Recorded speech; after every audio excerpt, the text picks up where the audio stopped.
Radio Claret América, transmitiendo por internet, con estudios y oficinas en el 205 al West de la Monroe Avenue en Chicago, Illinois, quinto piso, con teléfono 1844-526-3767. Hola, ¿qué tal, estimado Radio Escucha? Muchas gracias por acompañarnos en un programa más de neurogenética médica y cotidiana con la titular de este programa, precisamente con la doctora Elizabeth Ramos Raudry. Vamos a darle la más cordial bienvenida a la doctora. Doctora, ¿cómo se encuentra? Bienvenida. Hola, muy bien, muchas gracias. Gracias, doctora, por compartir los micrófonos de Radio Claret América con nosotros y, lo más importante, por compartir sus conocimientos acerca de este tema tan importante. Hay dos temas que vamos a tratar el día de hoy, doctora, y uno de ellos es la autopsia molecular y el segundo tema es el envejecimiento óptimo. Vamos a empezar con el primero, autopsia molecular. ¿Qué es esto, doctora? ¿A qué se refiere? Nosotros conocemos la autopsia regular, ¿verdad? Que es cuando generalmente pues checan el cuerpo para ver cuántos golpes hubo debido a la muerte, qué fue lo que fue dañado, o si fue por muerte de algún cáncer. Bueno, un tipo como que escanean todo el cuerpo, ¿verdad? Se podría decir de esa manera la autopsia. Pero la autopsia molecular, ¿a qué se refiere todo esto? Bueno, también se refiere a... Ay, casi no la escuchamos, doctora. También se refiere Perfecto. a personas que han fallecido, sí, pero que una vez que se les, sin causa aparente, es decir, y una vez que se realizó la autopsia patológica, la normal, sí, salen normales y se declara como autopsia blanca, es decir, que no se conoce la causa del fallecimiento. Generalmente es en algo que se llama muerte súbita. Muerte súbita, pues, hay varias definiciones, pero significa que no se sabía 48 horas, o dependiendo, 24 a 48 horas antes la persona de la muerte, la persona estaba completamente normal, y de repente ocurre algo y fallece. Entonces, esto a cualquier edad. Esto es muy importante, porque nosotros no fallecemos por nada, es decir, si falleces es porque algo te llevó a que tu cuerpo fallara y ya como tal, pues ocurriera la muerte. Entonces es muy importante porque hay varios términos. Hay términos donde se maneja muerte de cuna, y es aquel bebé que por causas inexplicables fallece. Entonces, aquí entra el término de autopsia molecular, que a esas personas que fallecieron sin una causa que se encontrara a nivel de la autopsia común, se les debe de estudiar a nivel molecular, porque un porcentaje muy alto llega a ser por causa genética. La mayoría son por causa genética y una gran parte, hasta el 30%, llega a ser por mutaciones en genes que codifican para alguna proteína que funciona en el corazón. Entonces, esto es muy importante porque tenemos que recordar que si alguien fallece, fue por algo. Eso es muy importante porque luego decimos, es que fue por causa natural. No. O sea, hay que ver también la edad del paciente, la condición, etcétera. También que generalmente no estamos acostumbrados a solicitar una autopsia en los familiares cuando esto sucede. Primero, pues porque es una etapa muy difícil de afrontar y lo que menos piensas en ese momento es en el beneficio que traería esta información para la familia. ¿Esto por qué? Porque en el caso, pongamos el caso de las muertes de cuna, es muy terrible para esa familia porque queda una angustia para todos los demás miembros. ¿Y qué tal si le pasa lo mismo a mi bebé o a mis futuros bebés? Casi no la escuchamos, doctora. Ajá, de que qué tal si le pasa lo mismo a mi bebé o a mis futuros bebés. Y esto es muy importante porque es muy diferente saber por qué falleció aquel individuo a pensar que te lo arrebataron de la nada. Entonces, es parte de esta incertidumbre, porque si tú realizas un estudio molecular en aquel individuo que falleció, muy seguramente tendrás una respuesta, y con esta respuesta de cuál fue la causa que lo llevó a la muerte, podrás tomar mejores decisiones, porque sabrás si se hereda, si se puede prevenir o cómo se puede detectar, para que no haya más familiares que tengan la misma evolución. Uh-huh. Muy importante. Y precisamente hablando sobre la muerte de cuna, pues, ¿cuáles han sido los resultados que han arrojado estas autopsias moleculares? ¿Cuál es el caso más común? Bueno, generalmente son proteínas que se llaman canales, generalmente son canales iónicos, y no llegan a causar una alteración. Bueno, en la mayoría de los casos no causan una alteración en la estructura del corazón, sino en el funcionamiento, en algo que llamamos arritmias cardíacas, y es un porcentaje bastante alto. ¿Y eso por qué? ¿Es falta de proteína? ¿Entendí bien, doctora? Es que no, o sea, es una proteína que funciona en la conducción del corazón, pero esa proteína está codificada por algún gen. Entonces, este defecto genético genera arritmias que van a hacer que en un momento el corazón no funcione adecuadamente, pero las arritmias tienen tratamiento médico. El problema es cuando no las detectas. Así es mucho más fácil que un adulto pueda manifestar lo que le está pasando que a un bebé. Sí. Doctora, explíquenos, para las personas que no estamos muy seguros en esto, ¿las autopsias son obligatorias? Es decir, fallece la persona y el doctor, el médico, ¿tiene la obligación de hacer una autopsia o es opcional? Generalmente es opcional. Sí, es muy importante generar una cultura en donde promovamos la realización de una autopsia, porque no se explica, porque en el momento de dolor no vas a pensar en eso, pero después te deja una incertidumbre que se podría resolver por medio de las autopsias. Hay situaciones en donde son obligatorias, por ejemplo, ante la sospecha de un asesinato o de un suicidio y hay que corroborarlo. En ese caso serían obligatorias. Uh-huh. Ahí ya no hay decisión familiar. No, ahí ya no, porque incluso pues el 90% de los asesinatos son generalmente por alguien que te conoce o algún familiar muy cercano. Generalmente son las parejas. Uh-huh. Muy bien, doctora, ¿qué otra ventaja es hacer una autopsia molecular? ¿Por qué se debe de hacer? Bueno, se debe de hacer porque igual nosotros, al ser familiares de esa persona, pudiéramos estar en riesgo, pudiéramos presentar alguna condición genética que no ha sido detectada. Entonces, las condiciones genéticas hay que recordar que son un espectro, es decir, que van manifestaciones en una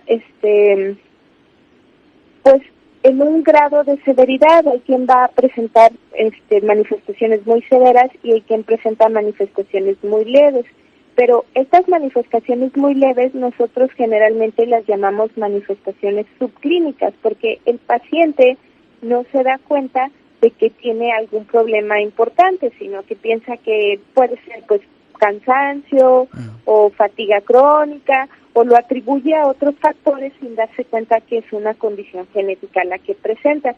Y esto es muy relevante porque pues se puede prolongar la vida y la calidad de vida siempre y cuando se detecte a tiempo. Por eso es muy importante que nosotros tengamos, siempre ese tipo de precaución sobre este tipo de autopsias. Le queremos agradecer, doctora, y si me permite vamos a utilizar vamos a iniciar con el segundo tema. El segundo tema es envejecimiento óptimo. sin discapacidad. Esto está entre paréntesis. Explíquenos el título para ir aterrizando el tema con los radioescuchas. Envejecimiento óptico sin capacidad. ¿A qué se refiere esto, doctora? El envejecimiento óptimo es llegar a una vejez sin limitaciones o con las mínimas limitaciones y sin una discapacidad, que te puedas valer por ti mismo.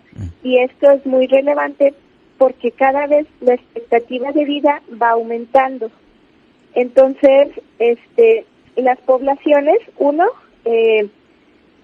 van envejeciendo más aceleradamente por el estrés y otras situaciones, pero también la medicina y la ciencia ha progresado. Pues, por ejemplo, antes la expectativa de vida, pues en 1970 era más o menos a los 50 años.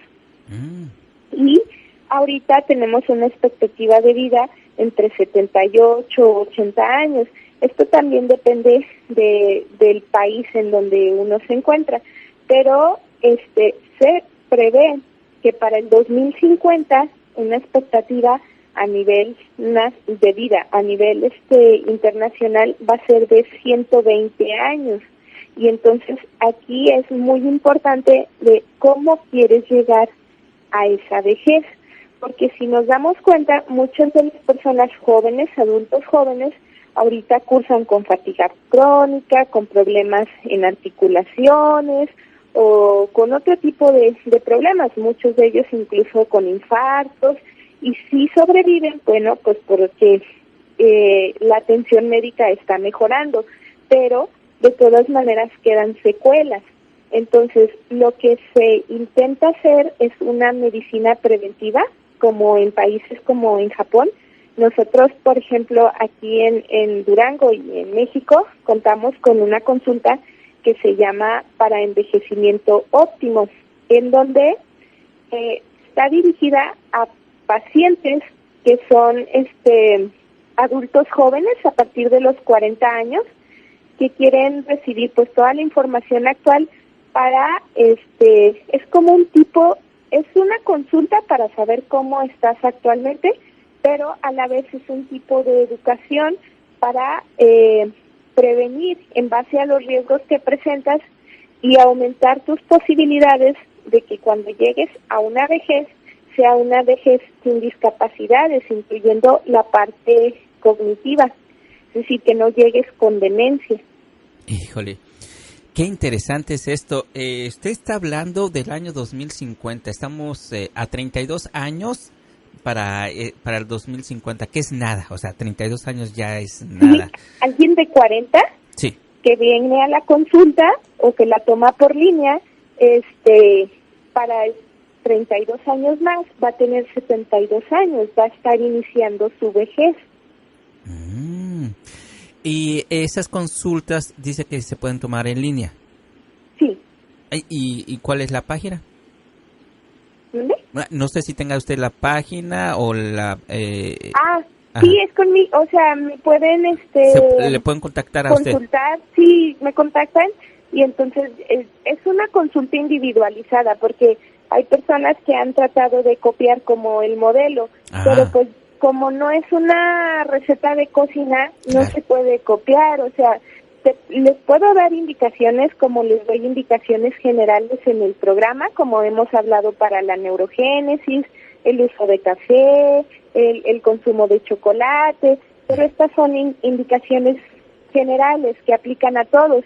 Sin embargo, cuando haces una revisión personalizada, pues hay quien tiene riesgo para infarto, hay quien tiene riesgo para demencia, hay quien tiene riesgo para problemas articulares, pero lo que es muy importante y lo que me encantaría que quedara claro en el programa es que tenemos que empezar a cambiar nuestra mentalidad y aplicar los conocimientos médicos y científicos que se tienen actualmente, no solo para el momento, sino de una forma preventiva, porque, por ejemplo, ahorita hay muchos problemas en cuanto a las jubilaciones, y claro, porque antes la expectativa de vida era mucho menor, entonces la cantidad de personas que llegaba a los 60 años era mínima y entonces se les podía jubilar.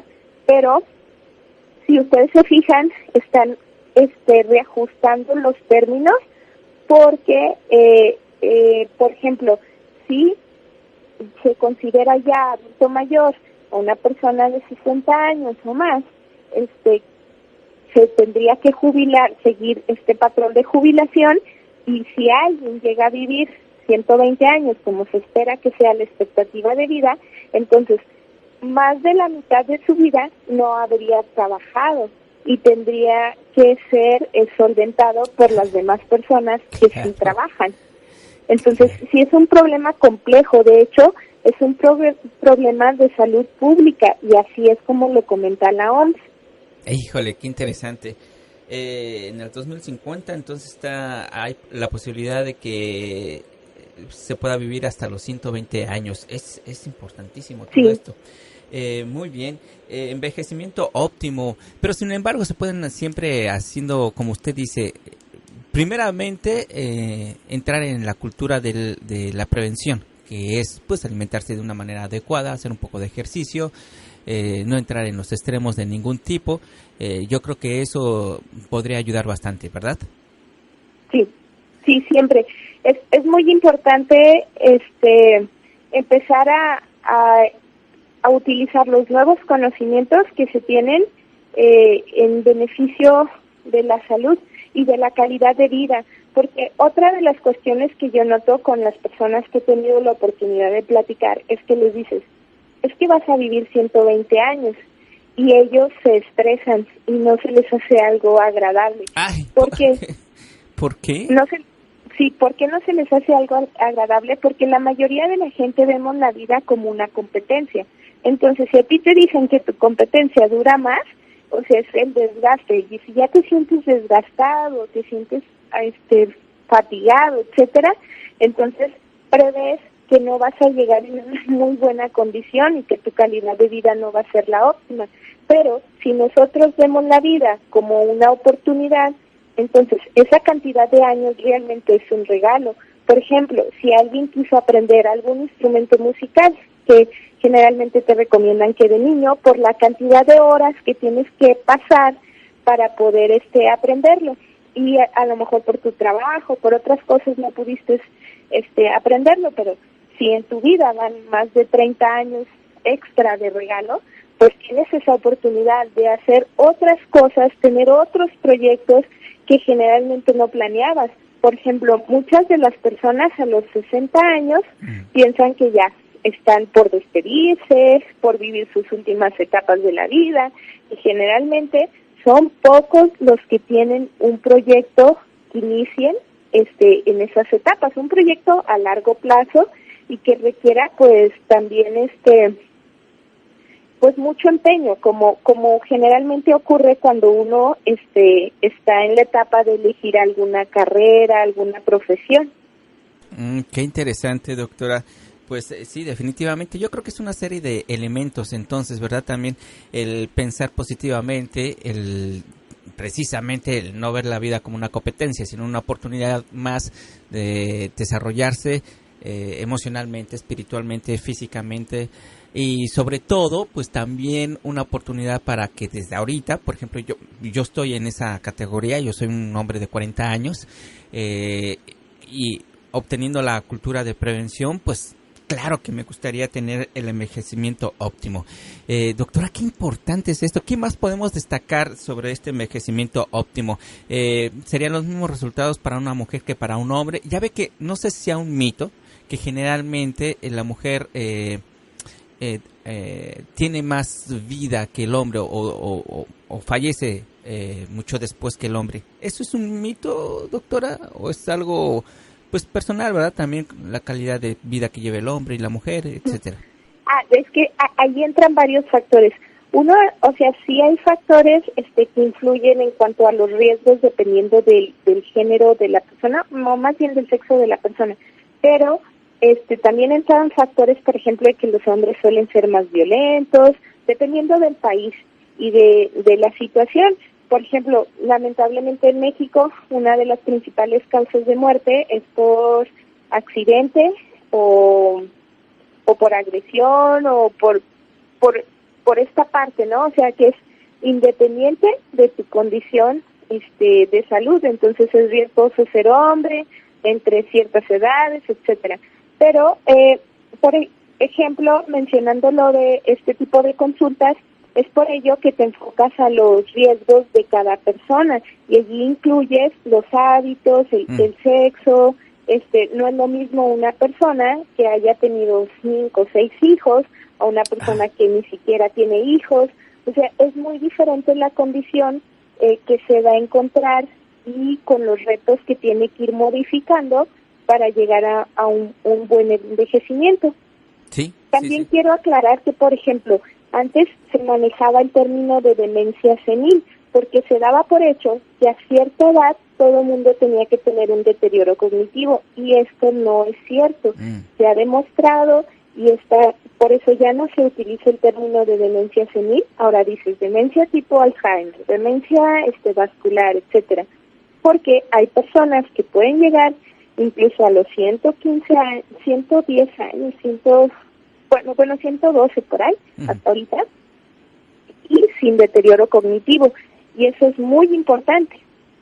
Híjole, de verdad que sí, son temas que de verdad que se deben de traer en la familia, pláticas especialmente para los padres, porque definitivamente yo no veo tan lejana esa posibilidad de que se extienda el plazo de vida para un ser humano, y especialmente con todo este tipo, con la ciencia, con la medicina y con los buenos hábitos. Doctora, pues 2 temas muy importantes que nos entregó el día de hoy. Le agradecemos mucho. Seguramente van a haber preguntas un poco quizás más personales, y le entrego yo a usted, estimado radioescucha. Usted siempre puede escribirle a la doctora en caso de que quiera al igual una consulta personal. Le puede escribir a la doctora su correo electrónico. A ver, vamos a ver, por aquí lo tengo. Es poetas.odry@hotmail.com. Lo voy a repetir: poetas.odry@hotmail.com, o puede buscarla en las redes sociales, en Facebook como Elizabeth Ramos Raudry. Ahí es donde usted puede mandarle un mensaje a la doctora para cualquier comentario, si necesita alguna consulta, pues vía internet también. Usted se puede conectar vía Skype, me imagino, ¿verdad, doctora? Sí. Sí, para una consulta en caso de que sea de otro país. Doctora, pues muchas gracias por su amable participación en el día de hoy. Sin duda alguna los temas fueron muy interesantes, y que a todos nos están dejando pues esa semillita de la cultura de la prevención, que es muy importante, especialmente en la cultura latinoamericana. Doctora, gracias. Gracias a ustedes, que estén muy bien. Gracias. Y a usted, estimado radioescucha, muchas gracias por su amable sintonía. Esperamos contar con la misma la próxima semana. Mi nombre es Jorge Salazar. Por lo pronto le mando un fuerte abrazo. Cuídese mucho. Hasta la próxima. Radio Claret América.